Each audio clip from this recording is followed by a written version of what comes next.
This series of interviews is made possible with support from the Robert Schalkenbach Foundation, also the Foundation for Economic Justice, the Henry George Institute, Common Ground USA, and a donation from Sue Hansel. I have with me Dominic Frisby, and Dominic is the author of this book, Daylight Robbery, How Tax Shaped Our Past and Will Change Our Future. And he's also a rather popular and politically incorrect comedian in the United Kingdom. Are you in London, or are you? I am in London, yeah. Oh, so you're in the heart of political correctness for your country. I suppose so, yeah. It's like, it would be Portland. If you were in America, you would have to be in Portland to be as Portland, Oregon. Portland, Oregon. Ah, why is that? I think it's because it's got a very Silicon Valley, even though it's not Silicon Valley, it has a very upper middle class, liberal, anti-racist, but there aren't many black people there kind of place. Okay, I've got it. And so what's interesting to me, I saw your you did a short video on land value tax some time ago, and I thought that was good. I did, yeah. And I said that was good. It wasn't the very best video I've seen, but it was a good video. And then I saw your comedy stuff, and I said, oh, this guy's a pretty good communicator. And I took a look at the video again, and it looked better the second time. And then I got your book, and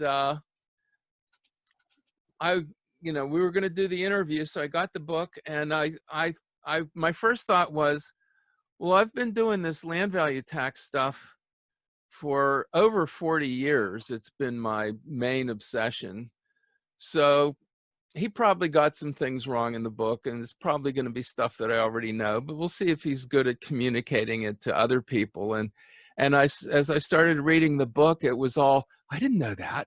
I didn't know that. It was one thing after another of things that, and I knew most of the things that applied to the United States, but I had no idea of things like how a superior tax system caused the rise of the Islamic Empire in the early days. Or isn't that fantastic? Yeah, and built on low taxes. Yes, and I knew about the window tax and everybody sealing up their windows. I didn't know anything about the hearth tax that preceded it. Yeah. Or the idea that the window tax was actually thought of as being less intrusive to people because you didn't have to go in their house and snoop. You could just count the windows from the outside, which is what we say is the great thing about land value tax, is that you don't care whether they have a marble fireplace in their house or whether the foundation is cracked.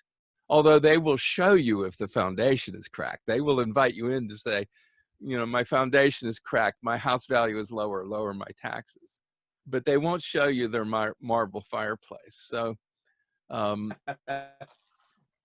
so I thought that was interesting because it was the same thought that the window tax was based on, and yet the window tax backfired horribly. So but there were many things like that. It did and it didn't. Like the window tax, if you think it was brought in, I think it was 1697 or something, it was brought in, and it wasn't abandoned until 1854. So it lasted for 150 years. So, from the perspective of the lawmaker, they might have considered it quite successful, even though, loads of people lost their lives because of it. Yeah. Successful compared to like Margaret Thatcher's poll tax, which didn't last, and neither did she because of it. Yeah, the tax collector or the government that makes the law has a different perspective on what's successful to the person paying the tax. Yeah, and the economic consequences usually take a lot longer than the revenue does. In other Oh words, yeah, the market response to something is slow, but the revenue is instant. So that's very true. it's kind of like why the Laffer curve, why people argued that the Laffer curve was wrong, because when you raise taxes, you don't get less revenue immediately. You get less revenue 10 or 15 years later, kind of thing, Yeah, is because the market takes a that's while to. yeah, that's So the good thing. Like windfall taxes. yeah. So anyhow, what motivated you to write this? And I know you had a program on money. What was the name of the program on money? Well, I had a podcast for a long time. I was in a program um, called The Money Pit, which was on Yeah. telly, which was basically people trying to crowdfund their businesses in front of a panel of investors. But it Okay. wasn't really anything to do with tax. It was But like we have a show called the Shark Tank here, which is venture capitalists sitting and judging people come in with their inventions and pitch them to the venture capitalists, and the venture capitalists negotiate with them right there on camera. That's yeah, that was the general idea. Yeah, and that was the general idea. But that was probably 2015, 2016. My interest in tax and money and everything goes back a lot further. It goes back to I'd made a bit of money it would have been about 2005, 2006, and I was working out how to invest it, and I was looking at various options at the time, and I met all these fund managers, and they all wanted to take their 1% and 2% and so on, and I didn't really I just got a bad smell from them. And then I started reading about gold on the internet, and I became very interested in gold. Gold's obviously a very political investment because gold was money once upon a time, and people who favor gold tend to be very libertarian in their mindset. Anyway, and then I wanted an excuse to meet all these interesting people that were talking about it, so I started this podcast. And then one of the people I interviewed on the podcast was the editor of a magazine in the UK called Money Week, which is like the UK's best-selling weekly publication. And she said, oh, we need people like you who can think clearly about money and don't use typical jargon to come and write for us. So I started writing it, and I said, I'm not really sure I'm equipped. And she said, oh, don't worry, we'll deal with that. And so I just found myself with this column in this magazine called Money Week, which was extremely popular because I was saying you should invest in gold at the time. And at the time, gold was going up and gold miners were going up. And, all the arguments that gold bulls used were very true. And I reached the point where I became convinced that, if we were to save the world from everything that's going on, we needed to fix our system of money, and it needed to be gold-backed. And then I was asked to come and write this film called Four Horsemen, which was very popular. Would have been around about 2012, something like that. And the guy who made it, Ross Ashcroft, it was a bit of a mess. And we spent about 3 months tidying it all up and getting it in order. And Ross was a big advocate of land value tax. And I was saying, no, forget that. Gold's the thing you have to, it's all about gold. Fix the money system and everything else will take care of itself. And then I wrote another book about Bitcoin was invented while after Four Horsemen, I wrote a book called Life After the State. And then Bitcoin was invented while I was writing Life After the State. And so I wrote another book about Bitcoin, which is actually the first book on Bitcoin from a recognized publisher. And I was convinced at this point, more and more convinced, with the invention of Bitcoin, the free market was sort of solving the money problem, if you like. And then I was thinking more and more, and then I was like, no, it's not just money, it's tax as well. Tax is how you design a society. And, tax is destiny is an expression I use in the book. You determine the outcome of a society by the way you tax it, how prosperous it'll be, how free the people are going to be, or how suppressed. And so I just became more and more convinced that the answer lay in tax. And so I did an Edinburgh show in 2016, the Edinburgh Festival, all about taxation, called Let's Talk About Tax. And that, to my amazement, sold out from the very first show right through to the end. Really? I got a little lot on. I thought, I can't believe people are interested in this. And I got really, it wasn't that funny. It was supposed to be a comedy show. It really wasn't that funny. It was more like a sort of, lecture really with the occasional joke. But people really liked it. And then one of the things is Penguin offered me a book deal. And I thought, I'll knock this book out in about 3 months, and I'll just base it on the Edinburgh show. And then it ended up taking me 3 years. So it's quite a long-winded way of arriving at it. But as you know from having read it, the sort of grand theory of the book is that tax shapes the society in which we live today. Tax will shape the future, but tax has also shaped the entire course of history. And if you look at pretty much every major event in history, that event would not have unfolded in the way that it did were there not there's a tax story behind every great event, basically, without which that event would have unfolded differently. And then, so as part of the Edinburgh show, I got people to shout out events from history, and I endeavoured to tell them what the tax story was behind that event. Wow. And it was, it's pretty hard because people would try and throw curveballs at you, but you tended to find, the same ones, first men on the moon, the birth of Christ, the Twin Towers, World War I, World War II, the French Revolution, tended to be the same things that were thrown at you. And behind all of them, there was almost always a tax story. Sorry, my computer's just gone off. I'm just stopping it. And so yeah, every war is funded by tax. Every conquest is about taking control of the tax base. Every revolution is, rising up against some kind of economic injustice perpetrated by the tax system, and on and on and on. And, even something like the birth of Christ, Mary and Joseph were in Bethlehem to pay taxes. And had they not been there, Christianity probably wouldn't have evolved in the way that it did, because Christ wouldn't have been in Bethlehem. So, if you dig around, there's almost always a tax story. And I think the final line of the book is something like, if you want to fix society, fix tax. And I'm a big, and I've become a big advocate of Georgism and land value tax. And if we got the single tax, I just think it would be wonderful. But I just think you have to distinguish between what's politically possible and idea. And a phrase I use in another of my books is, find the right answer, realize you won't see it in your lifetime, and then advocate it anyway because it's the right answer. And I sort of feel a bit like that about land value tax.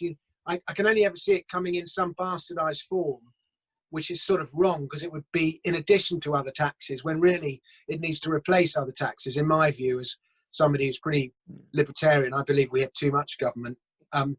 There's some people that don't share that view, quite a lot of people. But so anyway, so I think the practicalities of, unless there's a crisis, I don't think it's, you always need a crisis to get a new tax in place. If you don't have and now we've got the crisis with COVID, of course, but if you don't have, history's littered with examples of leaders trying to impose new taxes in times of peace and then ending up getting overthrown as a result. Margaret Thatcher's poll tax is an example.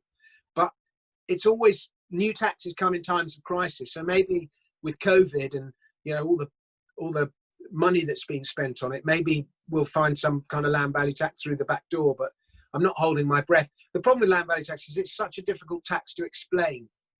And people always think, well, they're going to end up paying more tax. And the idea is hopefully that you'd end up paying less. But anyway, so that's a sort of long-winded answer to your question. Yeah, that's, we have a land value tax option in Pennsylvania. And so we have it, several communities have varying degrees of it, that they lowered their building tax and raised their land tax.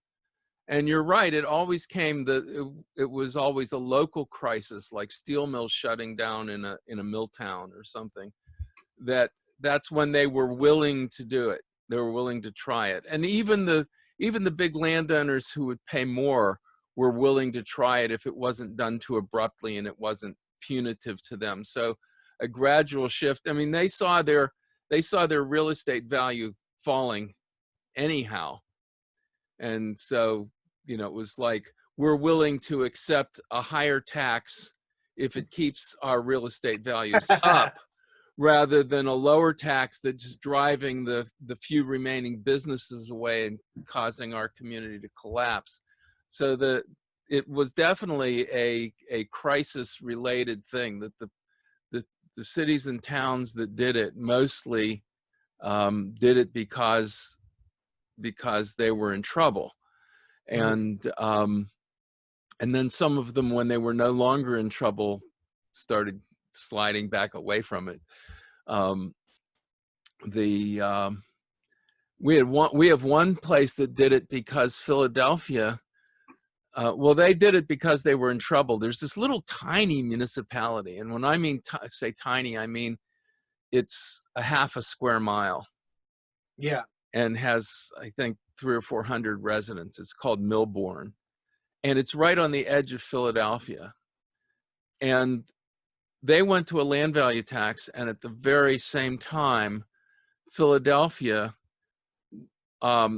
created a sugary soft drink tax and a tobacco tax.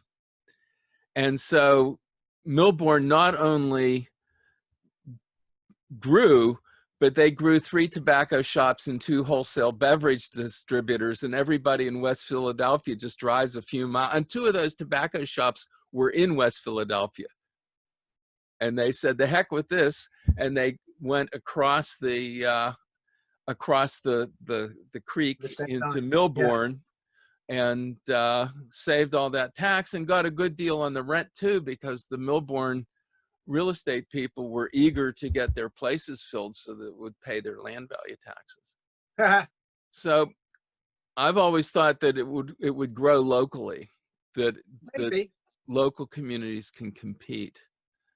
One of the things I noticed in the book was is that over the course of the last 100 years or so, taxes have become a lot more centralized. So even though we're taxed a lot more than we were 100 years ago, local taxes have actually gone down relative to central taxes, which have gone up. And it's because with that sort of unaccountable centralized bodies, taxes are a lot easier to collect. And there's, it's much harder to hold them to account. So you have things like income tax, certainly in the UK, it's deducted centrally.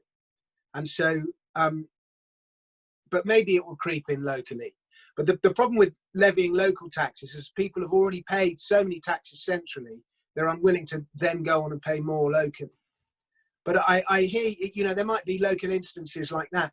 It isn't, I don't really know this, but I think Botswana has a land value tax.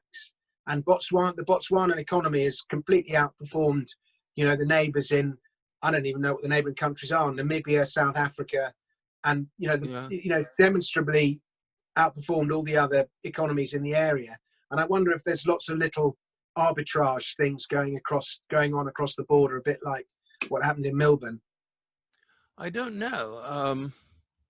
I didn't know Botswana had a land value tax. It's probably some Georgians know it, but I saw a video with Fred Harrison, who's a big champion of land value tax in the UK, and he was talking about the Botswana land value tax. I'm really not an authority, Dan, so it's Fred, one step up from hearing it from a bloke in a pub. I know Australia had a big shift to land value tax in the 50s, 60s, and 70s at the municipal level, and the way the big landowners undercut it is exactly what you said. They got government to shift the taxing and spending to the state and national governments. Okay. So they undercut the land value tax that way. I think Sydney still has an unimproved value tax, I think they call it. Yeah, most of the places still have the land tax, but it doesn't matter as much because it's lower because everything is taken care of at a more centralized level. And the nice thing about land value tax is it ties the benefits to the tax. So you don't, like if you have a wage tax at a local level, if your wage tax is higher than your neighbor's wage tax, all the rich people will go to the place with the low wage tax. And then your wage tax won't raise much money anymore because you have all the low wage people in your community, because they don't mind the wage tax because their wages aren't that high anyhow. So you can't really, it's both of that. You're saying, The land tax doesn't work because we have centralized taxing, but local taxing doesn't work because we don't have land value tax. You know, if you have land value tax, nobody takes their land to the next No. municipality. They So, tried to bring in what they call the mansion tax here, which is a form of land value tax, but it's a bastardized form, and it would have taxed you on the value of your on the value of your house, not the value of your land. And there's a big difference between the two. Anyway, you know, given that the most valuable thing everybody in England owns is their house, and they're all petrified of it losing its value, and our whole economy is pretty much built on real estate speculation. You know, that's where everyone's money is. So they all lose it. They all lose the money when they die anyway because of inheritance tax of 40%. But yeah, it just would be so politically, what's the word? suicidal. Exactly. It's suicidal. Thank you.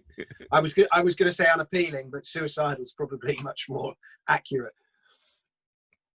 So yeah. Yeah, and you wish you could like find somebody with a lot of money and get him to buy a large swathe of land off a country. You know, find maybe some despot African dictator or something who's prepared to sell you the southeast, you know, 100 acres at the southeast corner of his country, or 1,000 acres, and you buy that little bit of desert, and you turn it into a new nation, and you can go and start a new nation there and start all over again. It'd be lovely if we could do that, but Peter I don't Thiel, know. I keep PayPal guy. He was pushing that. He invested in a seasteading project where they were going to build a floating city and stuff. Yeah, I know a couple of guys who invested in that. There's a lot of rich Bitcoiners who've got money in that.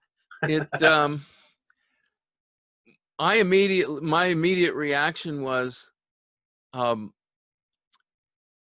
problem isn't the physical difficulty of moving. The problem is that when you have a city, you have a vast network of business relations.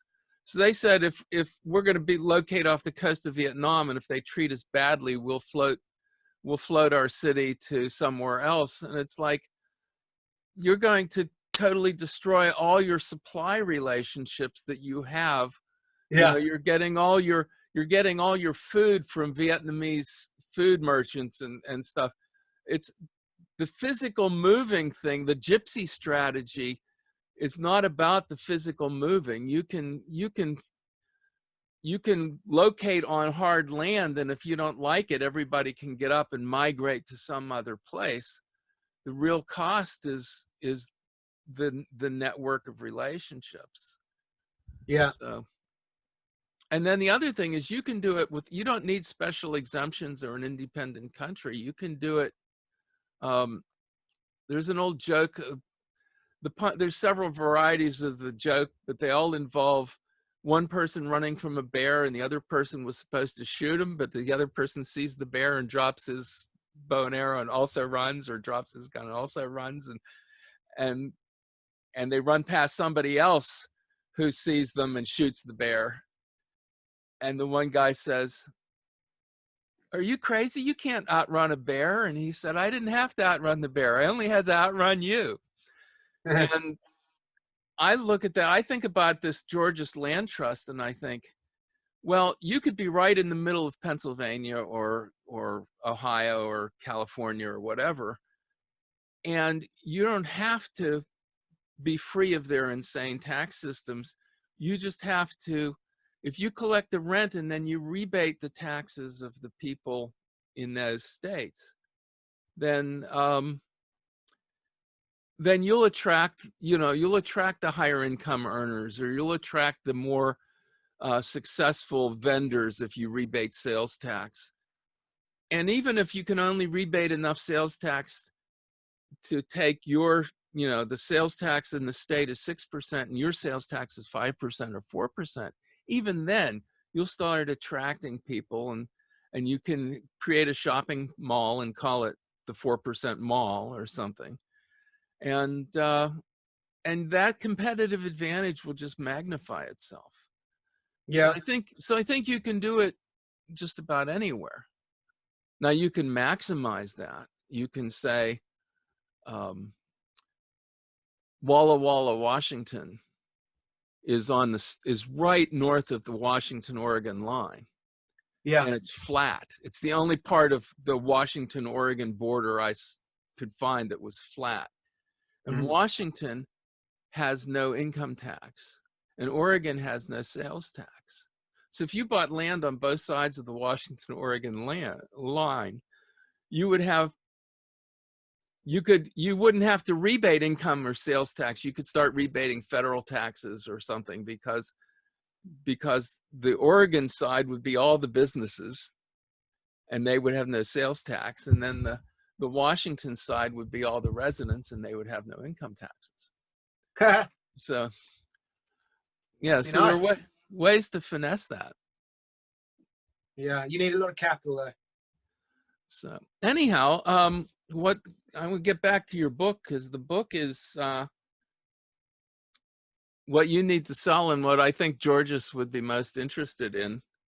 And I should just go I'm not back to even the. sure. Did you have any? Is it available in the US? I'm not even sure. They I told bought me they had a deal, and I don't even know if it is. I bought it on either eBay or Amazon, Okay. and I don't remember. I don't remember. I don't think they shipped it from England. I imagine Yeah. Amazon got enough copies to cover their logistics. Yeah. But yeah, what I saw this. I don't know if I saw. No, it was in the book too. The greatest constitutional document of all time was the Magna Carta. So they say. So they say. But it did shift the power from the king to the lords. It did to the barons. Yeah. Yeah, and when the king had the power, revenue mostly came from taxes on land value. Oh, right. And once the landlords had the power, they started shifting the taxes off of the land value. One thing I didn't see in here, the word rent was also a synonym for tax, because originally Yeah. the Lord meant a great person. And so way back in common law, they had lords like American Indians had chiefs. Yeah. And we created the name chief because we said, who's in charge here? And the Indians said, everybody, nobody, because the American Indians were anarchists basically. And they said, well, who do you talk to when you need to make a decision? And it was like, well, we chiefly go to this guy. So they said, okay, then we'll call him the chief. And the Lord under common law, as I understand it, was the person you went to settle disputes. Yeah. He was just a respected elder. Mm-hmm. And the word fee also means tax. And the word feudalism, FEU, is the Old English spelling of fee. Yeah. Okay. So what happened was, and this was in your book, that the taxes were originally tasks, that the taxes were originally obligations of direct service to your community. Yeah. And it was very inefficient, but there was no abuse. It was like, you have the best land. You are obligated to grade, the elders or the lords or whatever would say, since you have the best land, we're going to give you more road surface to grade. And you have to provision the militia more, and your sons have to serve in it and all that stuff. Although I think everybody's sons served in it. But when money came in, it was more efficient to say, well, if I just pay you some money, you can hire road graders to grade the roads. And economically, that makes sense, because economically, farmers should farm and road graders should grade roads. But what happened with that is that as soon as the tax was in money, the lords could collect money and sit on that money and control that money and use that money for purposes that were not anticipated.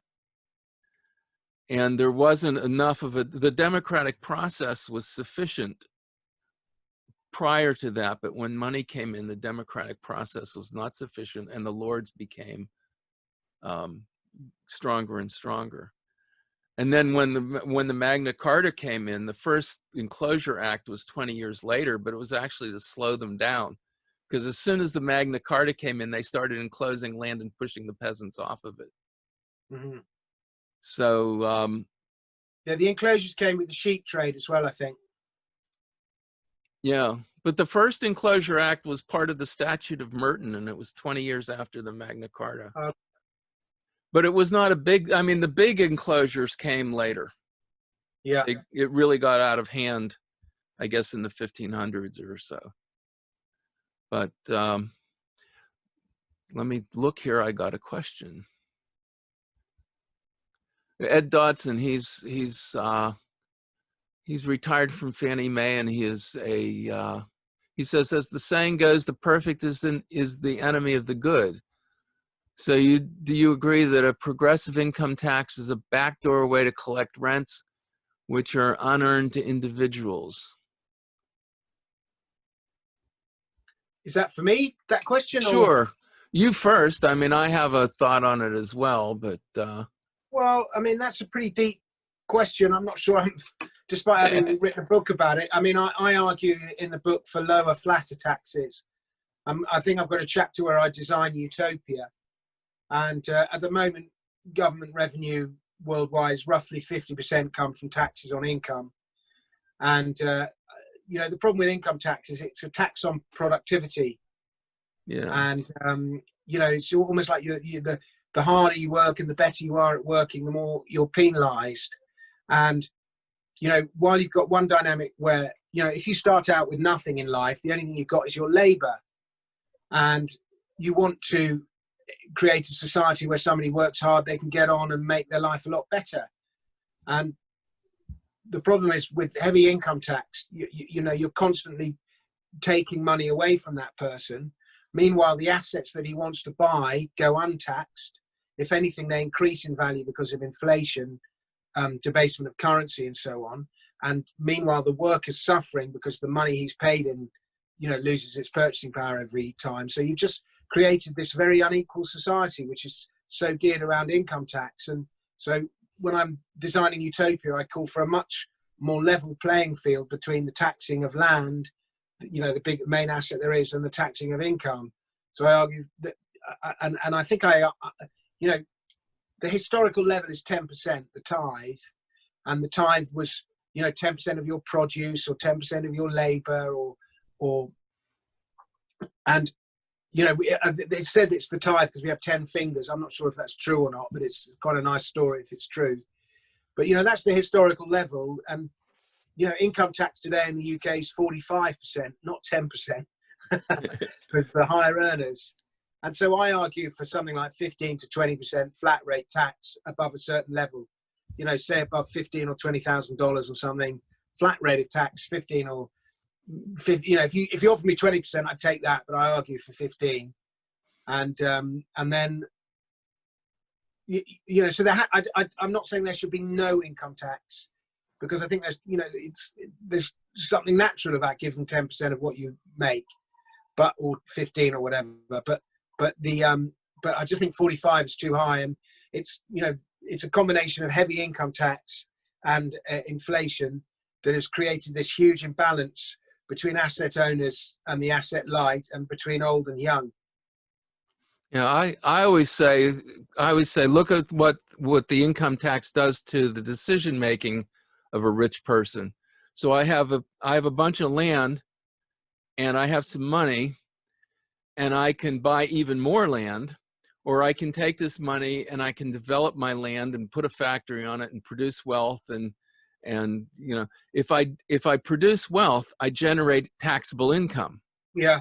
But if I buy land, even though the land is going up in value, unless I unless I have a cash flow problem, I never have to sell that land. I mean, if the very rich Yeah. people Yeah, generate they enough don't. income to take care of their cash flow, and their idle land generates no tax. So the Yeah, I mean, I incentive don't believe effect in. of an income tax is the exact opposite of. Yeah, if you look at, I don't necessarily believe in, attacking the rich, because a lot of rich people are very clever, and you want to keep them on side. But if you look at someone like the very rich, unless they're like football players or actors or rock stars or something, on the whole, their wealth doesn't derive from their labor. It derives from the appreciation and the value of their assets and their companies and their stocks and their shares and so on. So, putting up income tax isn't, if your aim is to solicit, is to snatch some of the wealth of the rich, putting up income tax isn't the way to do that.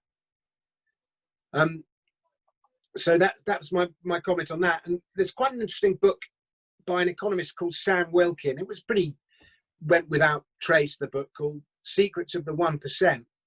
And he looked at the richest, and it should have really been Secrets of the 0.01%, but anyway. But he looked at the richest people from history, from Bill Gates to Rockefeller to Marcus Crassus, and concluded that all of them had not made their money by brilliant risk-taking and hugely entrepreneurial behavior. They'd all made their fortunes by manipulating whatever the system of government was in the time to suit their business, whether it was reinforcing monopolies or just favorable legislation. So basically they were all crony capitalists, not capitalists. And I thought that was quite an interesting thing. And, so Bill Gates, for example, he used, and he argued that most of Bill Gates's monies come from clever manipulation of patents. I don't know if that's true, but I think Bill Gates' dad was a brilliant patent lawyer or something. And so, Bill Gates has made money, not so much by being a brilliant software engineer as by protecting what he had and acquiring other patents and so on. Well, he didn't write DOS. He bought Digital Research wrote DOS, and he bought DR DOS. We used to call it Dr. DOS, but he bought Digital Research's DOS system and hired some people to tweak it a little bit and called it MS-DOS. Well, there you go. Even Richard Branson, my friend is Richard Branson's number 2. And, we'll go out, we'll have, go out for meals, and we go on holiday together. We go skiing together and stuff sometimes. And my friend basically says that particularly early on in Richard's life, his company would earn money, or he'd have to pay tax on the money. And so rather than pay tax on the money, he just simply reinvested it in his own businesses. And so that was how Branson's empire expanded. It was again, it was a choice between paying tax and reinvestment. So he chose reinvestment. Victor Ramirez wants to know what the Muslim tax reform is.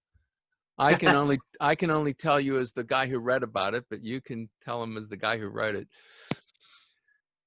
They had if you look at how quickly the Muslim empire expanded, and I think Muhammad was maybe 660, something like that. And within 30 years, I think they had 5 caliphs over 30 years. Most of the Middle East and North Africa was part of the Islamic Empire. And at the time, under the Romans, the Byzantines, the Sasanian Empire, the Assyrians, they were all very heavily taxed regimes, all warring with each other and then paying heavy taxes to pay for the wars. And the Muslims came along, and their tax policy was, and by the way, the second caliph, whose name escapes me at the moment, I have to look him up, was a big inspiration to Laffa. And he was a big inspiration to Ibn al-Khaldun, who was the inspiration to Laffa. So it all goes back to the second caliph. But their policy was firstly to treat conquered people very well, not to burden them with punitive taxes, but in fact to lower their taxes. And if, for example, the weather was bad that year and there was a bad harvest, to give them tax breaks. And the idea was, is that the more money there is in the exchequer, the more money there is in the economy, the more money there is will eventually make it to the collector. So that was one policy. But the main that idea reminds me of the expression, the farmer can't get fat by starving his plow horse. There you go. Precisely that logic. But the main policy they had is and so because of this low tax thing, they were actually embraced by many of the lands that they were conquered, because it was relief from the Romans or the Byzantines or the Persians or the Sasanians or whoever it was. It was the Muslims brought tax relief with them. And they also had another policy which was very simple. Is they said to the conquering Muslim general of the second caliph, his words were, "Become a Muslim and be saved." And he didn't mean be saved by God. He meant literally save taxes. Because if you converted to Islam, you were given exemption from poll tax. If you didn't convert to Islam, you would have to continue paying poll tax. And if you didn't pay poll tax, you were killed. So it's a straight choice between death, taxes, or Islam. So it was an infidel tax. Basically. And Muslims were exempt from poll tax for like 200 or 300 years. And then gradually, as the state became more bloated and so on, then they no longer pursued those exemptions. But, the first 300, 400, 500 years of that Islamic empire, it was a great, look back as a great empire full of innovation, freedom, experimentation, and so on. It was only, with high taxes and various other things that it went into the sort of dark ages and became such a repressive thing. But that wasn't until much later. So early on, it was a real, beacon of freedom and low taxes and so on, and as long as you were Islamic. And that seems like the rise and fall of empires.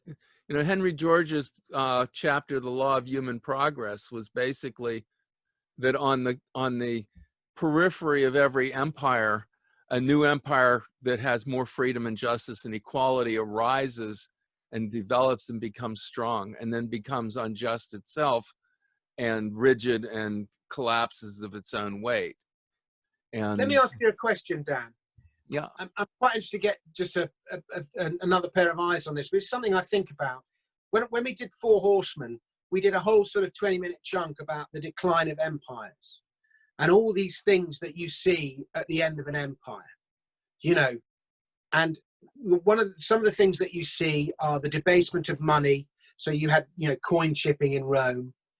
You see decadence, bread and circuses, keep the people happy with games. You see the loss of hard work, and rather everyone's just trying to game the system.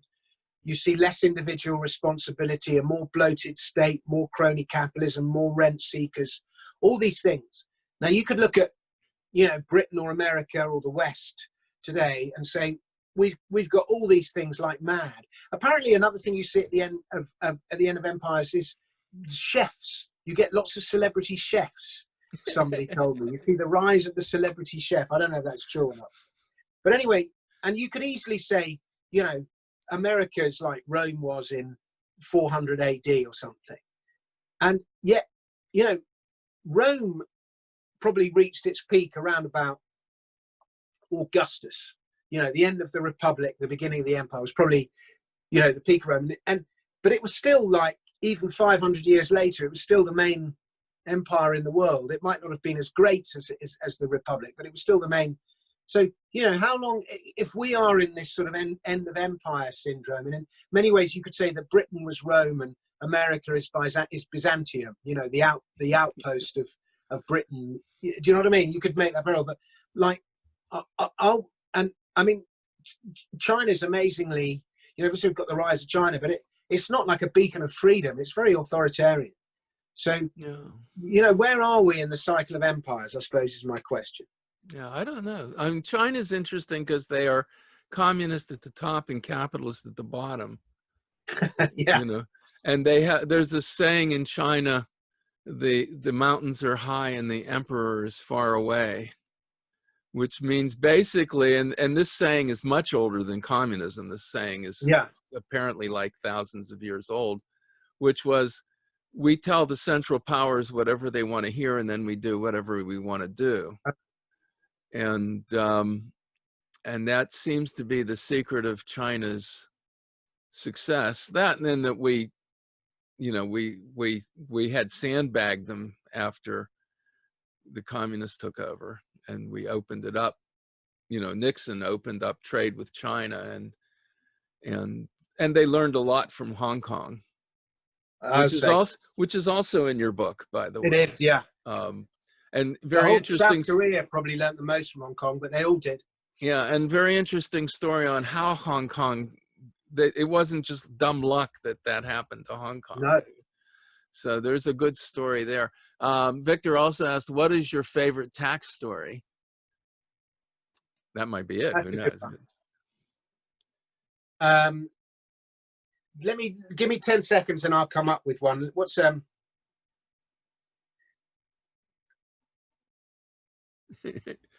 I found the role of taxes lead up to the American Civil War. I found that very enlightening.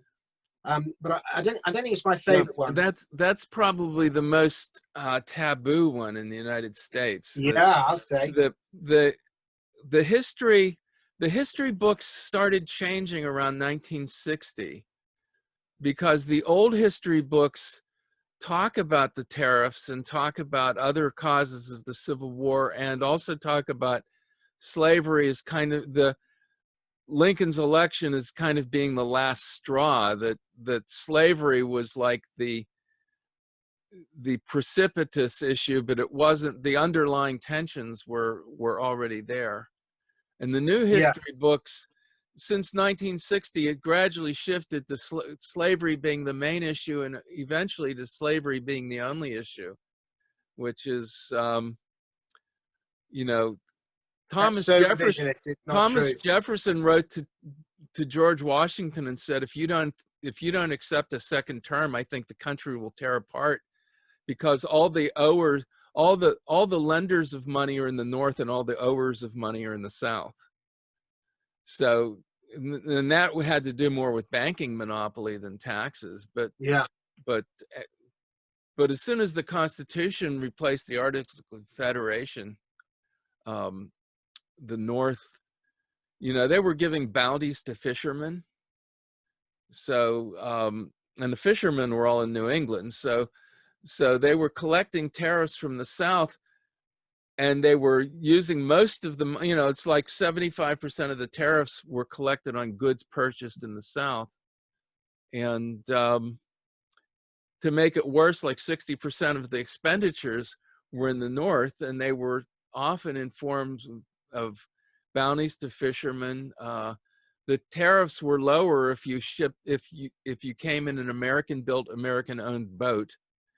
So the New England, all the shipping companies were from New England, and all the boat builders were in New England. So there was a discriminatory tariff for them.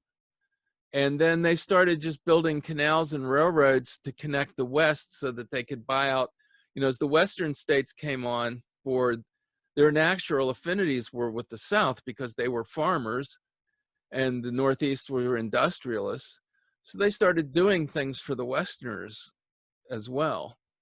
And this, and then you documented a lot of the tariff of abominations and stuff. But I'm going to answer your question.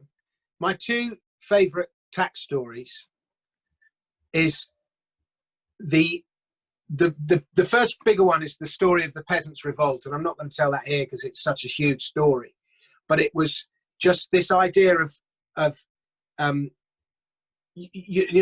we tend to think of the Peasants' Revolt as a sort of fairly ramshackle affair, done by a sort of bunch of stupid yokels. But it was actually so brilliantly coordinated and so outrageous. And they waited till all the king's armies were abroad, and then they marched on London. And some of the things they did were just so funny. But they went to every tax office and burnt the records. Wherever they went, they burnt all the tax records, because they were trying to free everyone up. But my favorite tax story is Genghis Khan conquered China, most of China, and his plan, his general way was to kill everyone. And he was just about to embark on this project. And it's no small task, because China then, as it is now, is the most populous nation on earth. And he had an advisor called Yeliu Chutsai, who pointed out that dead peasants pay considerably less tax than living peasants. And Genghis saw the light, and with that simple bit of tax advice, probably one of the greatest genocides in history was averted. So there you go. Nice little story. Got a question. What do you think is the purpose of taxes? That sounds like an MMT question. I don't know the name. It's Marie Johnson, who is somebody I'm not familiar with the name. But if I like this, because tax is like a measure of freedom in a way. And if at one end of the scale you have no taxes and you have anarchy and you have total freedom, and then at the other end of the scale, you have a totalitarian state in which all your labor is owned and all your produce is owned and nothing is yours to keep. And as a social democracy, we're sort of somewhere in the middle. And the social democrat will tell you that taxes are the price we pay for a civilized society. Those are the words on the outside of your IRS building. But the libertarian will tell you that tax is theft. And they're both right in a funny kind of way. Tax is theft. You're having something that you're not willing to pay forcibly taken from you. And a lot of the time, it's not that civilized, because your money is taken against your will, and it's often spent on something of which you don't approve. It might be spent on a war or on some wasteful infrastructure project. So it is theft. But at the same time, there is this sense of duty to the greater collective that is innate. It probably exists. It's innate to all of us. It probably existed in hunter-gatherer societies, before human beings even settled. And so it's just not quite as black and white. So I look at it as a big scale. And you look at the most successful countries in history, they tend to be the freest. And, as Margaret Thatcher used to say, you can't have freedom unless you have economic freedom. And, high taxes, if your labor is, the products of your labor is not yours to keep. If, we pay roughly 50% tax over the course of our lives, and our government is the most expensive purchase we ever make in our life. It's not a house, it's your government. And by the time you tot up a lifetime's work, you've spent maybe 20 to 25 years in unpaid service to the state. And that's not what you call a free society. So, I'd like to be back near the, US is about 35 to 40% of GDP is government. But, and in England, it's more like 45%. France, it's 55, 60%. But these are the taxes we see. There's also inflation tax, debt, which is the tax on the future. There's all these stealth taxes that we pay as well. And by the time you factor those in, tax is much higher than we think it is. But I'd like to be back at, 20% ideally. And if you look at the most successful nations in history, they tend to be the freest. In fact, they almost always are the freest. And, that's where you get the most innovation, the most enterprise, the most invention, the most endeavor, where there's a strong sense of self-reliance. And, you need to be back around the 15 to 20% level. Georgist libertarian, where we are today. Yeah, Georgist libertarians say that taxation is theft to the extent that it doesn't correlate with benefits. In other words, if you're paying a tax and you're getting a benefit, and especially if it's a local tax, because you get to choose.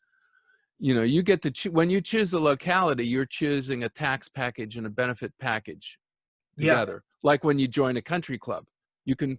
Yeah, I tend to favour local taxes, because also there's just more accountability. You can see where your tax money is going, and you're closer to the people who are spending it, and you're in a better position to hold them to account. One of the reasons the Scandinavian model works better than other countries that are similarly highly taxed is simply because more taxes are levied locally. You talk to some guys in Scandinavia, they say it's a disaster now and not what it was. But even so, the Scandinavian social democrat model is one of the better versions of social democracy, let's put it that way. But so I'm in favour of local taxes generally, because there's more accountability. That's the And that's, best thing about land value tax, is it's so beautifully, it holds your leaders to account. and that's consistent. You had some good comedy videos on being a Brexiteer. And I always thought of that as the same kind of thing, that if, you know, nobody wants to, well, I don't know if nobody, there's not a big push for people to break away from NATO, because NATO has a very limited function, which is basically to protect non-Europeans from invading Europe, basically, or prevent Europeans from attacking other Europeans. But the EU has a much more intrusive function. And I'm looking at, you know, I look at this and I don't have a dog in the fight, so I just have an opinion, but I think that I was in favor of Scotland breaking away from the United Kingdom, or at least negotiating more home rule for themselves, which, you know. You know the great irony of that is the Scots voted, I think it was 54-46 in favour of remaining. And Alex Salmond, who was the Prime Minister of Scotland at the time, his words were, "This is a matter for Scots and Scots alone." So only the Scots got to vote on it, not even Scots living in England, Scots in Scotland. And that was his biggest mistake, because if he'd opened up the vote to the English would have given Scotland the independence they so crave. Well, I mean, divorce is always messier than marriage. So Yeah, I suppose so. So I can see where it's a difficult thing. Marie Johnson said she's in San Diego, so she might be affiliated with the Foundation for Economic Justice, is our San Diego group. Okay. Steve Schafferman, he's big on the universal basic income. Yeah. And he says a flat rate income tax can be combined with a universal basic income. Yeah. And the net effect is fair, simple, and fully inclusive. And yeah, he spoke at our Pittsburgh conference, I'm pretty sure it was, which is not too long ago. Was it last year or the year before? I don't know. But anyhow. Yeah, I mean, I'm not really an expert on UBI, but one of the things that appeals to me about it is the simplicity of it. Yeah, what appeals to me is that you can, you know who endorsed this? And he just did it in a speech, so it might have been empty rhetoric, is that Ronald Reagan was denouncing the war on poverty, and he was talking about how much of the war on poverty is spent on the poverty bureaucracy. And he said, this is how much they spent on the poverty bureaucracy. And it ended up like being, you know, $6,000 or $8,000 a person, which in 1980 was a lot of money. And he said, if you just given them that much, if you just gave them that much money each year, poverty would be abolished. But it doesn't quite work that way, because if you're only going to give it to the people who are poor, as soon as you've abolished poverty, you stop giving it to them. And you still have to have some people measuring it. But universal basic income, you know, Bill Gates will pay a huge tax to cover that, but he'll get his $12,000 a year just like everybody else. I mean, it's you know, I have a problem with it coming from producers, but I don't have a problem coming from land value tax, because, you know, There's a statistician, like a lot of people in the UK get really upset with the idea of the Queen. We've got, you know, there's a lot of royalists, but there's also a lot of people that just think they don't agree with it. And the argument is the Queen should pay her tax. But again, they don't distinguish between income tax. The Queen doesn't work. She's not on a salary of, you know, £50,000 a year or something. So she wouldn't pay that tax in the same way. And the Crown is it's all in trusts and this and that. And I'm sure some of her businesses pay corporation tax or whatever it is. But there's a statistician, Irish statistician, who used to compile the Sunday Times Rich List a long time ago. And then he wrote a book called Who Owns Britain? And still something like 50% of land in Britain is unregistered. And then from there, he wrote another book called Who Owns the World? About the world's biggest landowners. And, you know, the British Crown owns 1/6 of the world's land surface. Isn't that an incredible statistic? 1/6. And, you know, if there was a land value tax imposed on the British Crown, she would very quickly relinquish a lot of that land. Yeah. And it would be other people could take it. You know, whole new cities could be built. We could build our promised land down of land. You know, we could get our 1,000 acres in the corner of Canada somewhere and build a, you know, our promised land. So it's extraordinary. And, you know, things like that, this bizarre anomaly that the English crown should own 1/6 of the world's land surface would just be, and, you know, we could still go on having a queen, and tourists can still come and look at Buckingham Palace and the changing of the guard and all that, and go to Windsor Castle, and she can still have her estate in Sandringham and everything else. But, you know, and so she can go on, because one of the arguments in her defense that always gets used is the revenue she brings into the country because of who she is. And everyone wants to see the Queen and Harry and Meghan and whoever it is. So, but you can still do all that and have a land tax and free up some of the land she's got. Anyway, won't happen, but we can still argue for it. Well, it doesn't take much either. I mean, one of the things we discovered in Pennsylvania is that a very small increase in land value tax triggers a lot more property turnover and building. And Yeah. I saw in another interview, you said that you would like to see a land value tax, but you would want it to be revenue neutral. And I think so. And I think the context had to do with the quarantine or something. And I'm thinking that right now, we're very likely to have tax increases no matter what, because I don't see how they can be avoided. Yeah.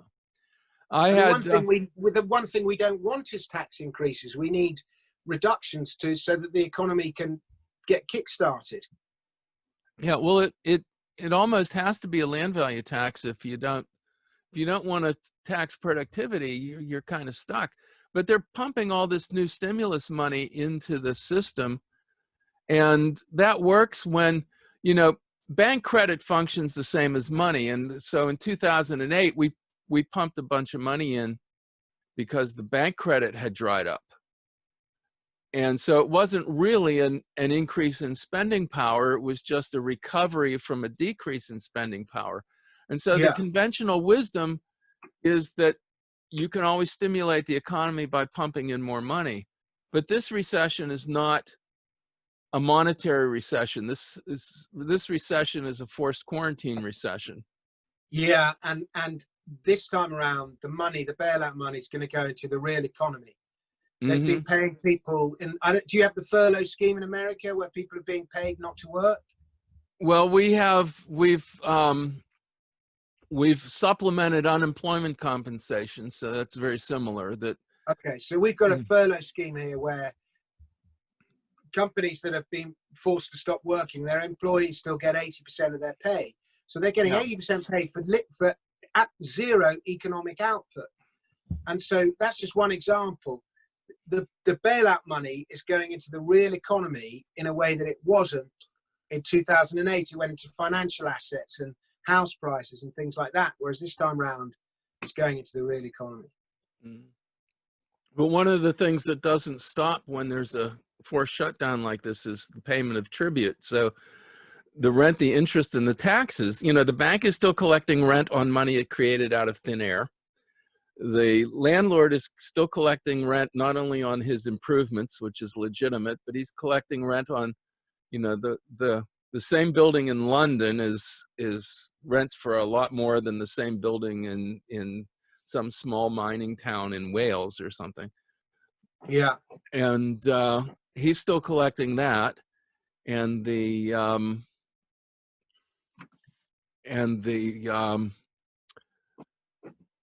government is still collecting taxes. And the government employees who are furloughed are still collecting their pay. Yeah. So the person I got, I didn't get it yet, but my next Social Security check is going to have a $1,200 increase in it.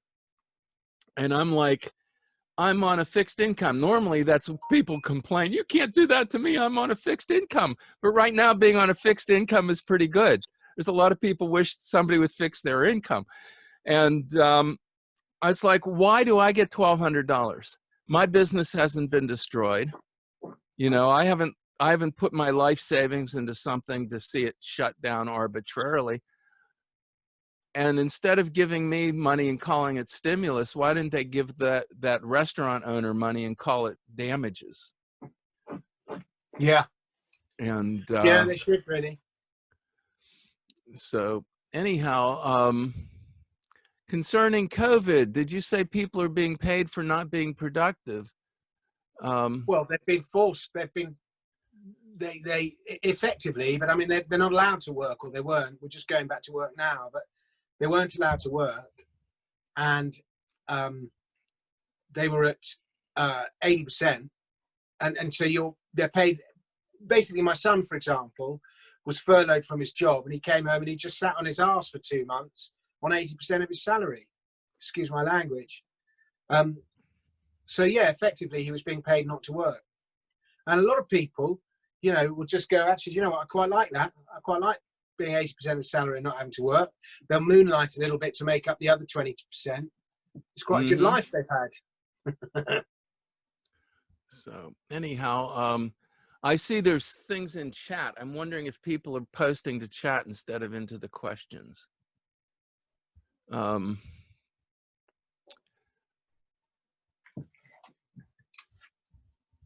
Yeah. It's a lot of other conversations. Anybody out there who wants us to answer a question, look for the Q&A icon rather than the chat icon. Yeah, we can interview Steve Schafferman again later this year.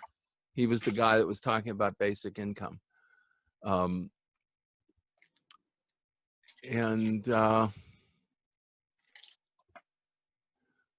But you say that as if that is wrong. How do we factor in the spread of virus deaths, et cetera?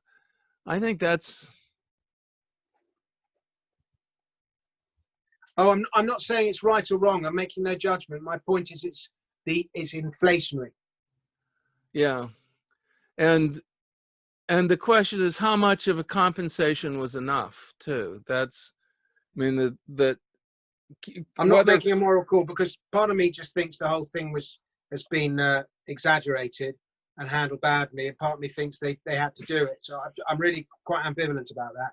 But I do know that the bailout money is going to make its way into the real economy in a way that it didn't in 2008. That much I'm sure of.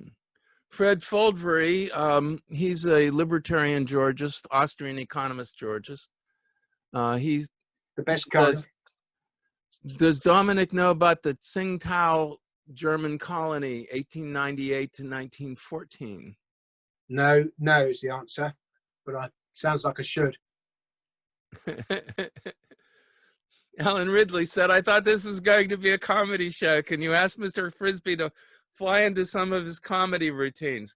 No, but if you have to go on my YouTube channel. He has a YouTube channel of his comedy routines, and it's Dominic Frisby Comedy Channel, right? I think it might be Dominic Frisby Comedy Videos or something like that. Dominic, yeah, but if you put up a new video today, just now while we're doing this talk, I put one up all about crony capitalism, which I'm very pleased with. Yeah, so wait till this is over before you go watch the crony capitalism video. But yeah, he has a bunch of them, and I saw them on his channel. And if you search Dominic Frisby Comedy on YouTube, you're going to get them. Doesn't matter whether it's Comedy Channel or Comedy Videos, because you'll get it either way. There aren't that many Frisbys in the world. You know, I search Dan Sullivan, I get the winner of the Indy 500, and I get the president of Federal Express, and I get some state legislature in Alaska, because Sullivan is a really common name, and a lot of Sullivans are named Dan because it's an Irish name. But no, there's not that many Dominic Frisbys. So if you look for it, you'll find it. And also, if you look on Comedy Unleashed, you'll get a lot of good political comedy, including Dominic's. I have to close that and open it again, I guess.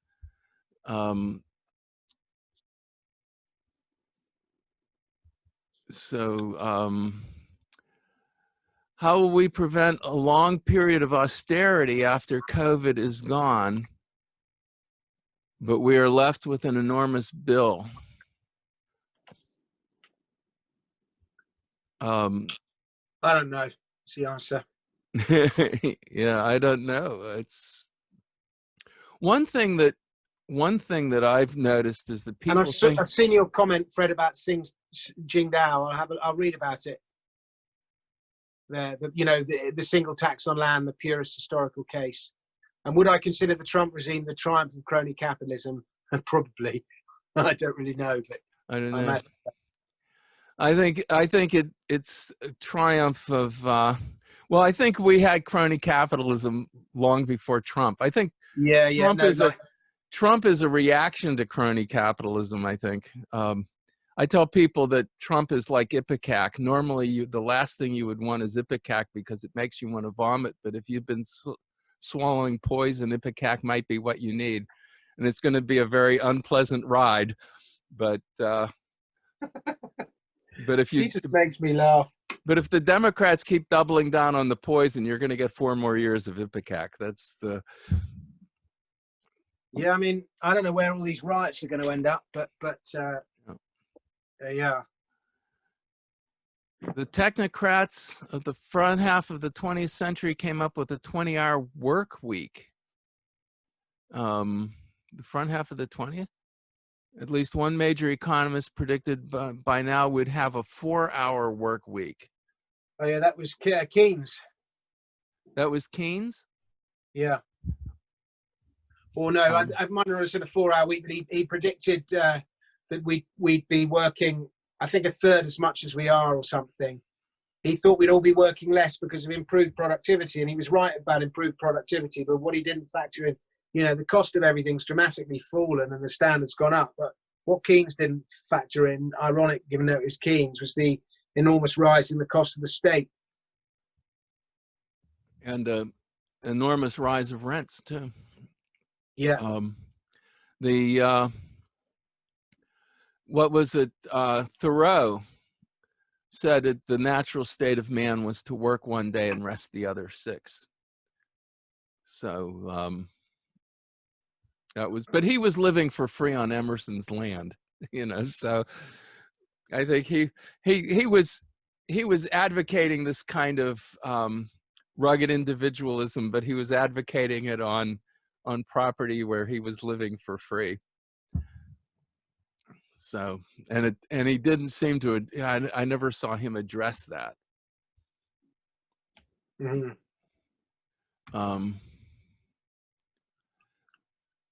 The shorter week was a way to share rent. The problem with a shorter work week is that at some point you're making it too easy for people to just hold 2 jobs. When you cut the work week down from 60 hours to 40 hours, you're not going to get very many people who decide to work 80 hours. But when you cut it down from 40 to 20, the more ambitious people are going to work 2 jobs, and I think there's a limit to how far you can do that by arbitrary measures. Let me see what else we have in here. Keynes didn't consider the enormous rise of marketing and induced demand, as somebody pointed out. That's probably. I think that's true. I think that's more of a symptom. I think the intense competition to pay rents and taxes kind of forces that, and debt on money loaned into circulation kind of falls. Shouldn't all government debt remain on the Fed's balance sheet as Bernanke's bank deal bailout did. I don't know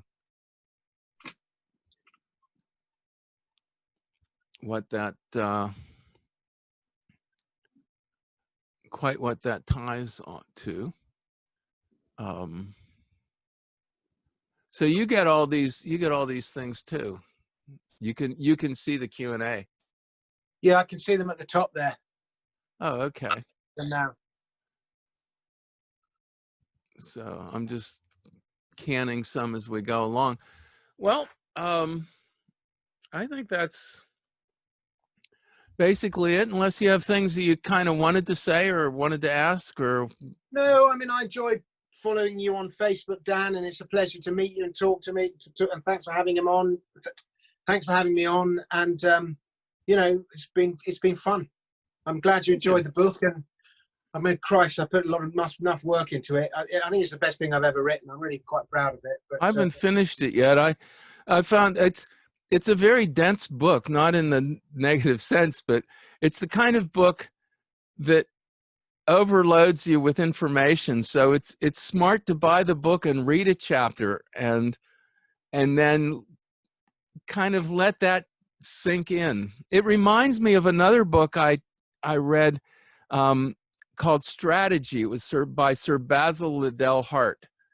And most Americans don't know who he was, but he was a British captain that after World War I figured out everything that everybody had done wrong, that World War I was based on the Clausewitz war of attrition. You just throw more bodies into the pile than the other guy and you eventually overpower them.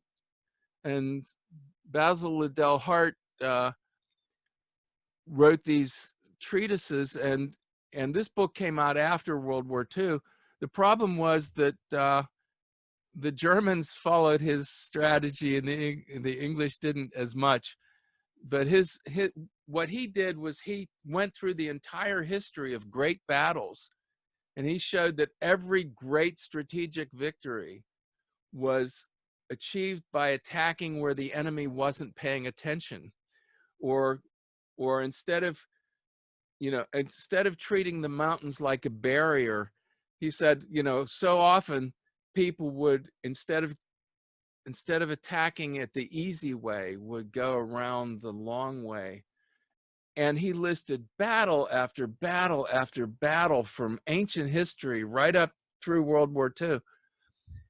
And unless you were familiar with all this stuff already, it was a huge chore, or unless you just took everything at face value and listen and believe, which if somebody reads your book with a listen and believe mentality, they might have a very easy time of it.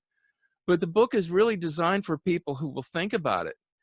And if you're going to, I think so. I mean, I put a lot of effort into making it as readable as possible. So hopefully, even though it's dense, it's very readable. Yeah, I found the linguistic style of it very easy, but the information was like, wow, and it was one of those things where I would read a couple chapters and I was kind of like, I want to let that sink in before I try to read the next chapter, because my brain is like finding that to be a daunting task to get through all that. And it's like that Sir Basil Liddell Hart book, which again is a great book, but if you read his book, you'll be reading Wikipedia more. You'll like the Peloponnesian War. Okay, here's what he says. Okay, that because he only talks about the part that matters in terms of strategy. So, and your thing only talked about the part that matters in terms of how taxes impacted these historical events. And so it's almost like, unless you're a scholar of these things already, you almost want to like read a chapter of your book and then go read some general history of the rise of Islam and say, oh, that's what they was talking about. But the general history didn't really mention the taxes. It's kind of like you talk about the stuff they leave out, and you leave out the stuff that the conventional stuff talks about to death. And so the book is almost like a key to all the other books. So I really liked it, but I'm not done with it yet. It's I got into like World War I. And Okay. Well, I'm glad you liked it, Dan. thank you. Thank Let you. me see if Thanks there's very much any. for having me. Oh, you're welcome. Let me see if it's why does it take 2 adults working more than 40 hours a week to support a family? Because you live in New York City, Mark. Cost of the state. Huh? Cost of the Yeah. state. Compared to 40 or 60 to a 40-hour job 60 years ago. Yeah, I don't know that. Inflation and the cost of the state. Oh, and compared to one, yeah, it was 60 years ago. One adult worked, and the other adult was usually the father worked, and the mother stayed home and raised the children. And now, well, one of the things that drove down wages by affecting the supply of demand was the feminist notion that not only should a woman be free to work, but feminists treated it like being a housewife was inferior, and you should go out and work. And so you've increased because not all women did that. So you've increased the supply of labor by 60% just by sending women out of their house and out to work. And you've also increased the cost because now you have to put your kids in childcare. Yeah. So, and more people in the workplace driven down the value of labor as well. there is rarely enough tax to pay for all the necessary government spending because there is rarely full employment and full use of our resources. So I'm asking Dom, okay, I never did the Dom. I just thought Dominic. I'm asking Dom, does he have a position on where the money will come from to cover the shortfall? Monetary reformers would say the central bank is the answer. They're going to print it. They're going to do all that MMT bullshit. Yeah, and now this is Joe Polito. He's more closer to the positive money people. I don't know if you're familiar with positive money in the UK. He's in America, and we have the American Monetary Institute. I love those guys at Positive Money. They're much more socialist than me. More left wing than me. But the guy Ben Dyson, he helped me with a lot of my books. He's like one of my main fact checkers that I use about the creation of money. Oh, good. He's I think they're more grounded than the MMT people because it seems like the MMT people are all carrot and no stick, and the positive money people are going to increase the supply of money that government issues, but they're going to offset that by decreasing the supply of bank credits that banks can lend into circulation. So you don't get an increase in money, you just get an increase in debt-free money. If it's balanced out, you don't have to get inflation. Except right now with the quarantine, you're going to get inflation no matter what you do. Because if inflation is too much money chasing too few goods, boy, we've curtailed the supply of goods severely. And so, things like if we're going deglobalization, then all the deflation that China exported is not going to be there, and suddenly the cost of goods is going to go up if they're made in the West. All these things. So, okay. Dan, it's been a real pleasure. I'm going to drop out because I've got another call at 8:30, and I need to go and put a flannel on my face and cool down after this heated pressure that you put me under. Okay, well, I look, as soon as I'm off of here, I have to edit this and put it on the internet, and then after that we will go, and I'll let you go, and I will close out with my screen share and my thanking of the people who supported this. So thanks a lot, and I'll talk to you whenever, and feel free to The screen share. Look me up on Facebook and stuff too. Thanks, guys. I'll speak to you soon. Okay, thanks. Bye. Bye. And so once again, this was made possible by support from the Robert Schalkenbach Foundation, also the Foundation for Economic Justice, the Henry George Institute, Common Ground USA, and Sue Hansel. Thanks, Sue. And I'll see everybody at the next event. Thank you.